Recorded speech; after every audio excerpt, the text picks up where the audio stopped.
لکڑہارا اور غریب کسان۔ ایک دفعہ کا ذکر ہے کہ کسی گاؤں میں ایک غریب کسان رہتا تھا۔ اس کے پاس والے گاؤں میں ایک امیر تاجر رہتا تھا۔ اس کی سخاوت کے چرچے دور دور تک پھیلے ہوئے تھے۔ اس تاجر سے جو کوئی بھی ملنے آتا تو وہ اس کی بڑی عزت کرتا، اس کی مالی مدد بھی کرتا اور قیمتی تحائف سے نوازتا۔ کسان نے سوچا کیوں نہ وہ بھی اس تاجر سے جا کر ملے، اور پھر ایک دن وہ اس تاجر سے ملنے چلا گیا۔ اس امیر تاجر نے غریب کسان کی ساری بات بہت غور سے سنی، اس کو بہت عزت دی اور واپسی پر کسان کو سونے کی اشرفیاں دیں، سونا دیا اور ڈھیر سارے قیمتی تحائف سے بھی نوازا۔ اتنا سب کچھ پا کر کسان بہت خوش ہوا اور گھر کی راہ لی۔ خوشی سے گنگناتے ہوئے وہ جلدی جلدی چل رہا تھا۔ راستے میں ایک گھنا جنگل آتا تھا اور وہ جنگل کا راستہ جلد از جلد پار کر لینا چاہتا تھا۔ کسان اپنی دھن میں مگن جا رہا تھا کہ اچانک اسے شدید جھٹکا لگا اور وہ رک گیا، کیونکہ اس کے سامنے ایک ریچھ آ گیا تھا۔ اب وہ بڑی مشکل میں پھنس گیا تھا۔ اب وہ ریچھ سے بچنے کی کوئی ترکیب سوچ رہا تھا۔ جب اسے کوئی ترکیب نہ سوجی تو کسان واپس پیچھے کی جانب بھاگنے لگا۔ جب ریچھ نے کسان کو بھاگتے دیکھا تو وہ بھی اس کے پیچھے بھاگنے لگا۔ دوڑتے دوڑتے کسان جب تھک گیا تو وہ ایک جگہ رک گیا اور رک کر اس نے ریچھ سے لڑنے کا فیصلہ کیا۔ اتنی دیر میں ریچھ کسان کے پاس پہنچ گیا اور اب وہ دونوں آمنے سامنے تھے۔ ابھی کسان ریچھ سے لڑنے کا سوچ ہی رہا تھا کہ کیسے اس کا مقابلہ کیا جائے۔ اچانک ریچھ کسان پر کود پڑا اور وہ دونوں آپس میں لڑنے لگے۔ لڑتے لڑتے اچانک کسان کے ہاتھ میں ریچھ کی دم آ گئی۔ کسان نے پوری طاقت لگا کر ریچھ کو دم سے پکڑ کر گھمانا شروع کر دیا۔ ریچھ اور کسان دونوں گھوم رہے تھے اور کسان کی کمر کے ساتھ لگی تھیلی کھل گئی اور تاجر کا دیا ہوا سونا اور سونے کی اشرفیاں ادھر ادھر بکھرنے لگیں۔ اس وقت کسان کو صرف اپنی جان بچانے کی فکر پڑی تھی۔ اسے سونے اور سونے کی اشرفیوں کے گرنے کا کوئی افسوس نہیں ہو رہا تھا۔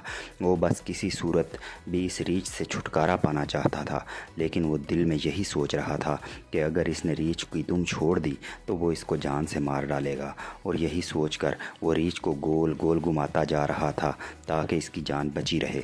پھر کچھ دیر بعد وہاں سے ایک لکڑہارے کا گزر ہوا تو وہ بہت حیرت سے ان دونوں کے قریب آ کر کھڑا ہو گیا اور غور سے دیکھنے لگا۔ پھر اچانک اس کی نظر بکھرے ہوئے سونے اور اشرفیوں پر پڑی تو اس نے کسان سے پوچھا کہ یہ تم کیا کر رہے ہو؟ یہ سونے کے سکے ادھر بکھرے ہوئے ہیں۔